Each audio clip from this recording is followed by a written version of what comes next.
นมปีกระทรวงสาธารณการនិងដឹកជញ្ជូនឯកឧត្តមផនរឹមបានគូបញ្ជាក់ថាគម្រោងប្រជិកពូណនมันមានការប្រែប្រួលទេនិងកំពុងដំណើរការតាមការបរិច្ឆេទនៃដំណាក់កាលនីមួយៗប្រជិកនេះនឹងចាប់ផ្ដើមជីកនៅពេលទឹកស្រកខាងមុខនេះអាចចុងខែវិច្ឆិកាឬដើមខែធ្នូឆ្នាំ2025ខាងមុខតាមរយៈបណ្ដាញសង្គមការងារផ្លូវការនាថ្ងៃទី22ខែតុលាឯកឧត្តមផនរឹមបានលើកឡើងថាបច្ចុប្បន្នគម្រោងប្រជិកពូណនតេជោស្ថិតដំណាក់កាលវាលវែងនិងដំណោះស្រាយផលប៉ះពាល់ប្រជាពលរដ្ឋគម្រោងដ៏ធំសម្បើមនិងមានអត្ថន័យជាប្រវត្តិសាស្ត្រនេះគឺជាគំនិតផ្ដួចផ្ដើមដ៏ខ្ពង់ខ្ពស់ប្រកបដោយចក្ខុវិស័យយុទ្ធសាស្ត្រវែងឆ្ងាយរបស់សម្ដេចតេជោហ៊ុនសែនអតីតនាយករដ្ឋមន្ត្រីបច្ចុប្បន្នជាប្រធានព្រឹទ្ធសភា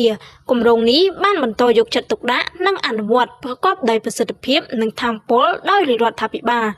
នីតិកាលទី7នៃរដ្ឋសភាក្រោមការដឹកនាំដោយគតិបណ្ឌិតរបស់សម្ដេចបវរធិបតីហ៊ុនម៉ាណែតនាយករដ្ឋមន្ត្រីដើម្បីបន្សល់ទុកជាប្រវត្តិសាស្ត្រសម្រាប់ជាប្រយោជន៍ដល់អ្នកជំនាន់ក្រោយយូរអង្វែងបន្តទៀត